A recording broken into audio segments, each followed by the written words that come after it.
Welcome to another episode of the CPG Guys podcast. Our hosts, Sri Rajgopalan, Peter V.S. Bond, and Brian Gildenberg explore how brands and retailers engage consumers in an increasingly digitally driven world. And now, here are the CPG Guys. This is PVSB, and I am coming to you from Barcelona, Spain, where this year's Shop Talk Europe conference is taking place this week. I flew over on the weekend, spent some time with my dear friend Daniel Torres-Dwyer, who's part of the FMCG guys. He's based here in Barcelona. Took me to some great restaurants, did some shopping. In fact, I was at a Spanish pottery store yesterday. I was FaceTiming my wife so that she could peruse the store and tell me what it was that I was going to procure. So it's been a pretty productive time. But we took a little break from the show, and we're across the street at the hotel I'm staying at. And I am very honored to be joined today by Justin Honaman. Justin is the head of go-to-market strategy for retail and CPG operations at Amazon Web Services. Justin, how you doing? It's great to be here with you. How about that? I got your entire title, didn't read it off a cue card. I even tried to show you my badge. No. I know what you do. I know what you do. You're a legend, and he is also the host of his very own podcast. That's right. So we'll talk a little bit about that during our conversation. Sounds good. But thanks for joining us and taking some time away from the show. And I've been looking forward to this for like weeks. We've been talking about this for a while now. I know we have. Since we're in Vegas. This is really great. All right, so let's start with just first and foremost. Tell us about your role at AWS. Sure. What does someone who is responsible for CPG and retail operations do? How do you support these ecosystems through AWS? Sure. So, thank you again for the invite. So I lead worldwide retail and consumer goods go-to-market. Yep. And we've got a worldwide team that consists of individuals that came out of the industry, whether on the retail side or the CPG side. You know many of them. Yep. They partner. Our main job is partnering with our customers. So on the retail side, it could be a big retailer like a Best Buy or Neiman Marcus or Saks, right? And on the consumer goods side, it could be companies like Heineken or Kellogg's, right? So understanding those customers and then working back from those customers to say, we understand what your challenges are. Now, what can we bring at AWS? What can our partners bring? Or what can broader Amazon bring? So when you think about accelerating like the innovation agenda, which as you know is like on fire right now in retail and consumer goods, like you think about what Amazon can bring, it's not only with AWS, but more broadly, like the portfolio of companies or brands that Amazon has to offer. Yeah, it's really impressive to think about the breadth of services and capabilities, be it, aside from the Amazon ad component and the DSP, Amazon Marketing Cloud, we talk about that a lot, but just bringing to bear all the capabilities. I think about I remember seeing a research paper that was written a couple of years before the pandemic by a professor at Northwestern and a partner of his who was at MIT.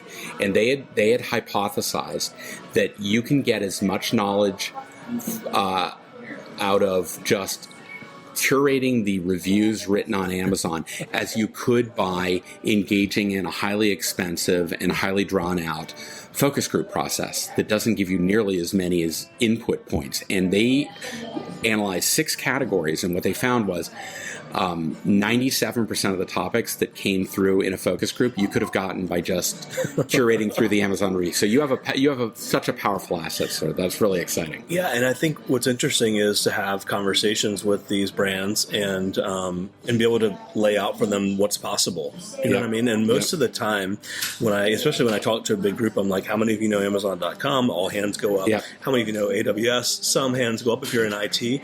And in between, there's these different businesses you may or may not know are part of, Amazon. Right. And so if you think about a retailer or a consumer goods brand, they may need to leverage or could leverage 6, 7, 8 different parts of Amazon to help accelerate their innovation agenda. So it's exciting. And as you know, it could not be a better time to be in retail and consumer goods. Oh, my goodness. It is on fire right now. And on all metrics, not just supply chain, but like in experience to sales and marketing to supply chain. I think at the end of the day, the customer experience is ultimately what drives the success. If the customer isn't at the center of your innovation strategy and your go-to-market, you're really missing the boat. If you try to force fit a product that you've created onto a consumer, you and the money you invested in trying to build that brand will soon be parted, and you won't see a lot of return for it. But if you start with the customer, you listen to how customers talk to you. You invest in things like the Vine program to pre-seed your products before they even get to shelf, so that you understand whether this is going to resonate with that particular consumer group. You're going to be much more successful at your innovation. So I absolutely agree with you that that's a powerful capability. Yeah, and that is right at the center of like our culture, customer obsession, and 90% of like the investment that Amazon makes into new capabilities is thinking about where the customer is going to go next, and the other 10% is like, okay, we're taking in input in terms of what the customer needs. And so if you think about like just this year, supply chain is still important for retailers and CPG brands, no doubt. But I mean, the first 6-7 months of the year have really been a huge shift into experience. So whether it be in store, online, or in between, right, with B2B. And it's just been such an interesting thing to see. Last year was all about supply chain, logistics, distribution, out of stocks. This year, still important, maybe a step down or two, and now everybody's like, hey, what can we do to open stores? How do we expand stores? How do we make a better experience in stores? And they're thinking about the end customer, and how do they make like an incredible experience? So when you work with brands of different sizes, let's talk about a contender brand versus a scaled brand. That's my lead-in tease to this podcast. So what are the can you give us a flavor for the kind of needs they come to you with, saying how can AWS support a scaled brand's objectives versus a direct-to-consumer that's really just emerging on the Amazon platform? So for those that don't know why I laughed when he said contender brands, my wife and I started a small consumer products company where we make card games and a ring cleaner called Contender Brands. There you go. And Contender Brands. There you go. Launched a podcast 5 years ago, and that podcast centers on entrepreneurs. Right. That's our niche. Right. Okay. All that aside, so at AWS, so major brands or retailers come to Amazon and AWS for a couple things. First of all, they're looking to modernize their technology stack. Okay, so they're digitizing the entire, not just the CX on the website, it's the entire soup to nuts supply chain. Because in order to find the flexibility in new supply chain capabilities or new e-commerce capabilities or new digital capabilities, you've got to move to a place where you have the flexibility to do that. Yeah. And when you have and it's a real challenge. If you have 14 ERP systems that are all on premise and they don't talk to one another, that's a really hard thing to do something with and make it flexible. So it's an interesting challenge depending on the size of the customer and where they came from. But so the reason that customers come to us is that would be one. A second is helping to accelerate the experience strategy. Yeah. So how do we do a better job of engaging customers online or in store? How do we put new immersive experiences in store? How do we take the friction out of the checkout process? And then here's an even better one. Data and analytics has been around a long time, but it is now back front and center even more than ever because you've got all this different data on customers, and it's how do you make sense of it quickly? And you can do that in cloud capabilities that you could never do before, and then do analytics on top. And now, even the last couple of months, of course, all the talk about AI, and all of a sudden you have some new tools in your tool set to get into data faster and maybe some insights faster. Yeah. It's hard to believe, but I think up till last year, there was a sense that there was all these data sets that manufacturers just couldn't manage. They couldn't get to it. They couldn't make sense of it. And I think with generative AI suddenly and cloud-based computing, suddenly this desire is something that you can activate against. So you're able to bring this to reality. You're to take all these disparate data sets, do so in a privacy compliant way. That's another big word that I hear, and I'd love to hear you talk about private, because everybody's I want to do it, but I don't want to run afoul of the now 11 states in the United States that have got privacy laws that are commensurate with CCPA, the California Consumer Protection Act, and let's not even talk about GDPR here in the EU. It's all about, I want these data sets. But Brian talks about, our podcast co-host Brian Gildenberg talks about it as it's like a boys and girls dance at an Amish school, where it's highly chaperoned. The boys are on one side, the girls on the other, and for a specified period of time, they come together, they dance, highly prescribed. That's to agree with like a clean room is like, and you've got all these cloud capabilities. Clean room, that's another big buzzword. So I'm like, talking about that, love your perspective on any and all of these things. Okay, so my background, for those that don't know, 10 years at Coca-Cola, a couple years at Georgia Pacific, and then on the tech side or consulting side, Accenture, Teradata, et cetera. Okay, the challenge, and those that are listening, if you are in big CPG, you're running on spreadsheets. Oh my God, isn't everybody still running Excel spreadsheets? So as much as AI sounds exciting, you still have the problem of getting a single view of customer, which is the retailer, and then rolling up reports to run your business every week. Yep. Full stop. Like, everyone listening should be nodding. They're like nodding. They're like, the ditto heads are all here. Yeah. It's like, as much as I want to do AI, I'm kind of weighed down by my legacy. Okay. Yeah. So the challenge there is you still, like I mentioned earlier, like at Georgia Pacific, we had 12 to 14 different ERP systems. So trying to combine that together. And then I was getting point of sale data in from retailers. Yep. Then I'm overlaying that with syndicated data from like a Nielsen, right? Yeah. That if you just stop right there, that is still a complex problem. Yep. Okay, now it's made a bit easier because the data platforms are much more readily available. Yes. Okay? Yep. So, and the analytics are better, and also the people are better that have the skill sets. Okay, so let's put that over on the side. Okay, so period. AI is not new. Nope. It has been around for many years. In areas like recommendation engines, like personalization, like chat bots, etc. It's about being a workforce multiplier, right? That's right. It's machine learned execution. And machine learning, like the big space we play in, right? All of the noise and excitement the last couple months has been around large language models like ChatGPT. Yeah. And those models. I think I've heard that a couple of times on stage at conferences. I feel like you are now. You are cool if you mention. You have to throw it out. You have to throw it out. It's de rigueur. You got to do it. I was laughing a couple weeks ago. I was like, okay, watch the conferences for the remainder of this year. All of the sessions are going to have AI now added to the title. Of course they are. Slap it in there.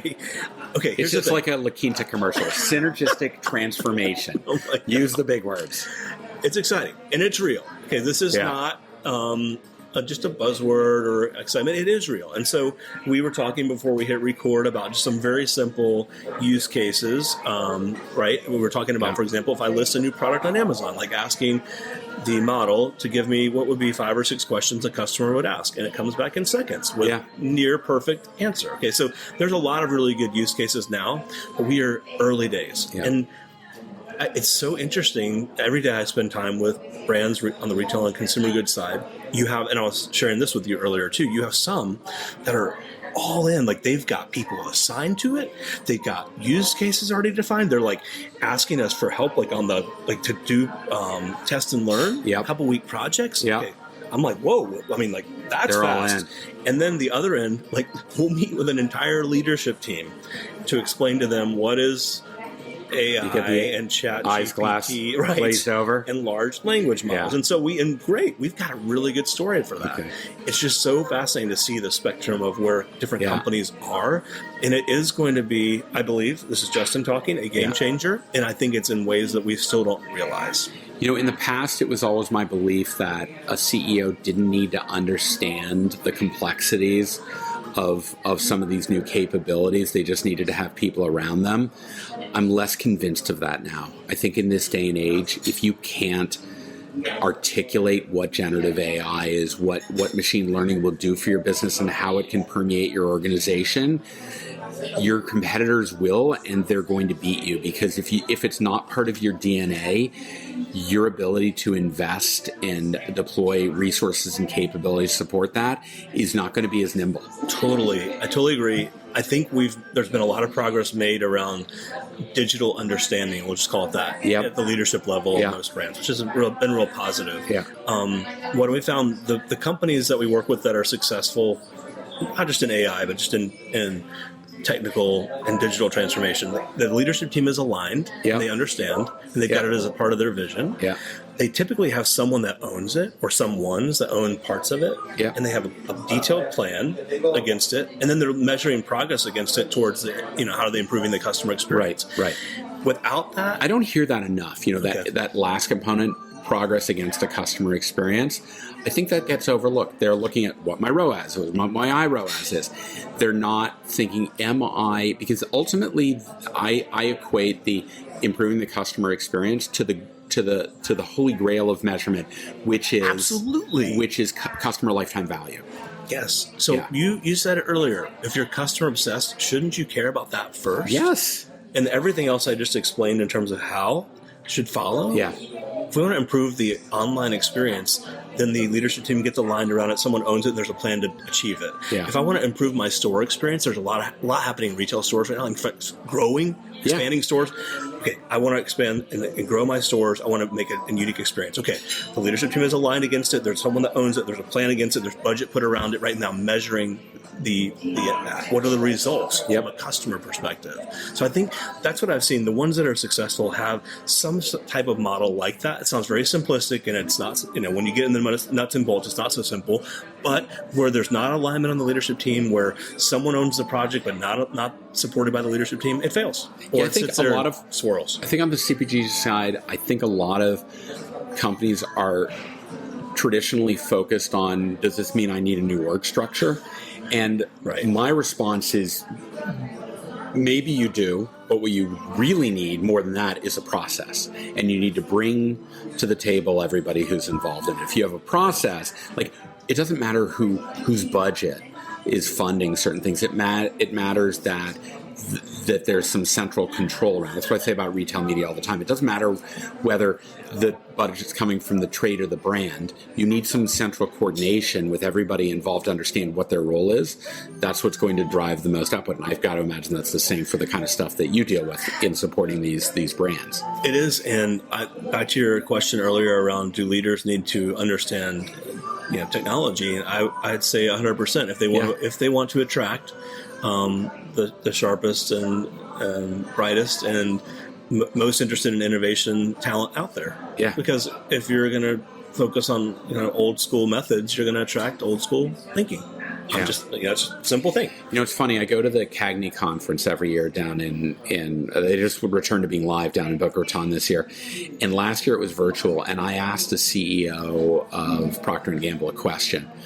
And they're used to getting these questions about factory productivity in Bulgaria and exchange rates. And I came out with how is the increasing demand on investment against retail media affecting how you're shifting your marketing budget? And he clearly looked like a deer caught in headlights. And no offense to him, he probably wasn't expecting that. He doesn't get those at these kind of conferences. I wasn't an analyst, but and he quickly transformed the question into what he wanted to answer, which is fine. But this year he came and it was front and center, and he nailed it. Didn't even wait for someone like me in the audience to ask it. But then there are other manufacturers that just sit there, and one in particular, I won't make mention of them by name. Everybody who listens to this podcast knows who they are.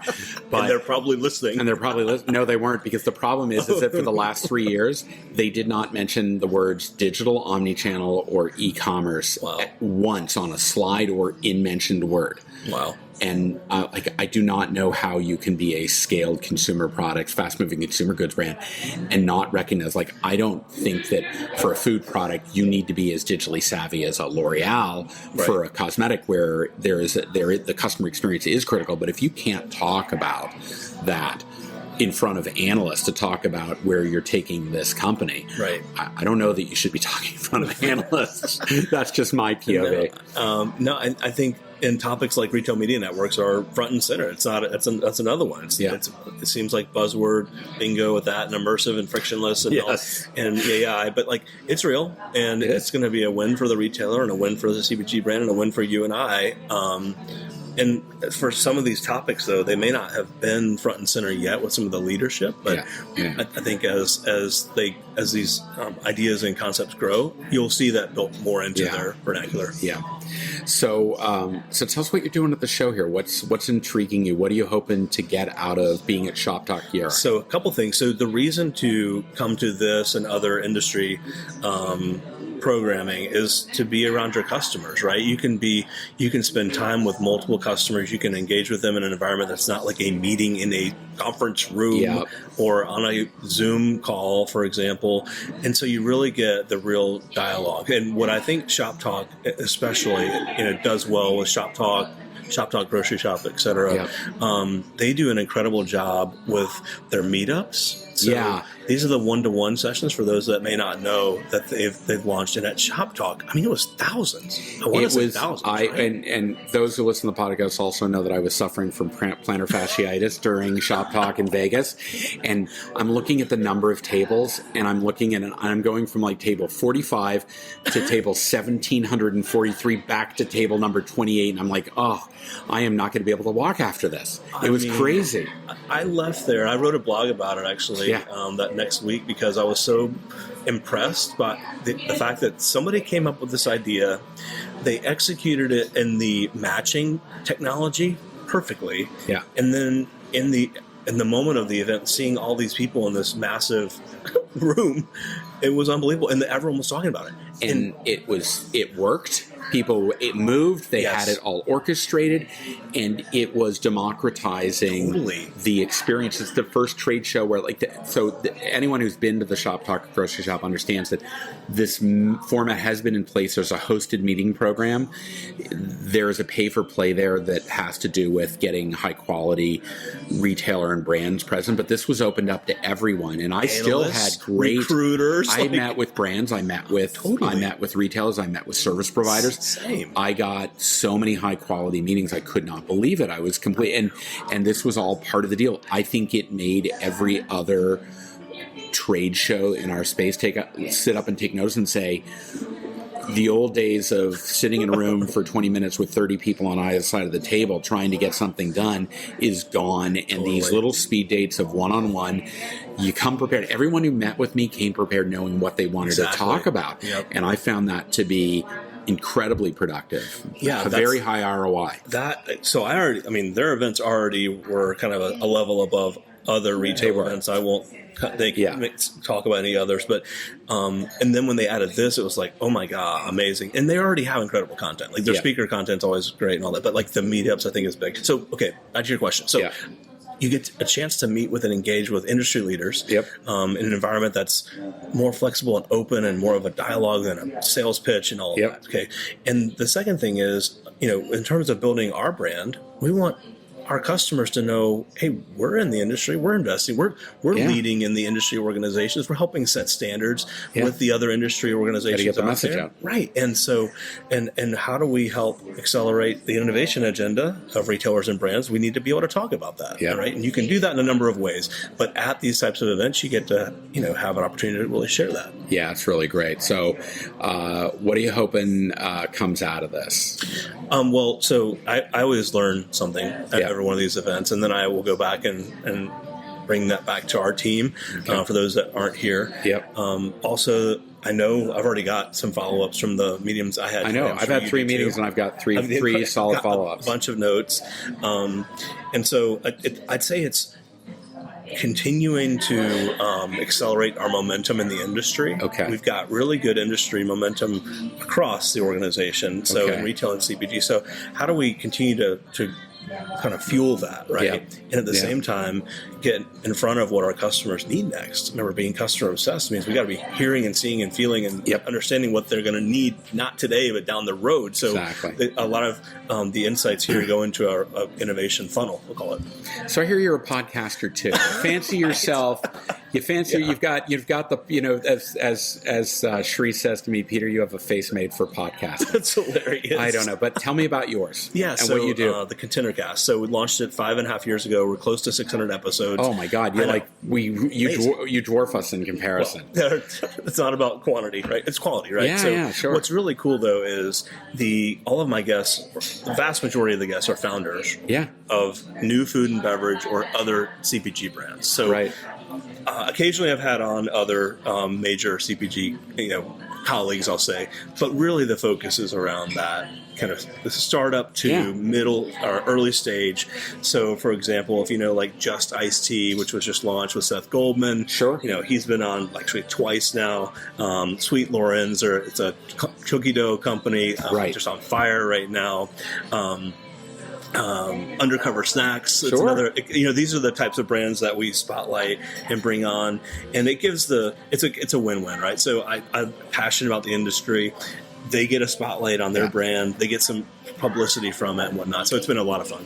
Well, in the digital liner notes of this podcast episode, we're going to have hyperlinks to your LinkedIn profile and to your podcast page, including Apple Podcasts, which I would imagine is the largest. It's definitely the largest. And probably for you too. It seems like it's the major listening base. It is. It's like in e-commerce. There's Amazon, and then there's the rest, right?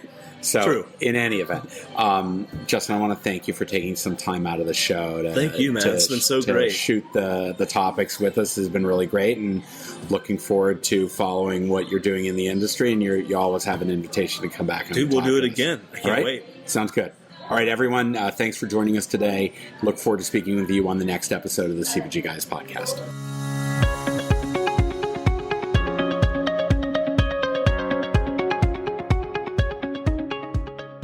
The content in this podcast episode is provided for general informational purposes only. By listening to our episode, you understand that no information contained in this episode should be construed as advice from CPG Guys LLC or the individual author, hosts, or guests, nor is it intended to be a substitute for research on any subject matter. Reference to any specific product or entity does not constitute an endorsement or recommendation by CPG Guys LLC. The views expressed by guests are their own, and their appearance on the program does not imply an endorsement of them or any entity they represent. The views expressed by CPG Guys LLC do not represent the views of their employers or the entity they represent. CPG Guys LLC expressly disclaims any and all liability or responsibility for any direct, indirect, incidental, special, consequential, or other damages arising out of any individual's use of, reference to, or inability to use this podcast or the information we present in this podcast.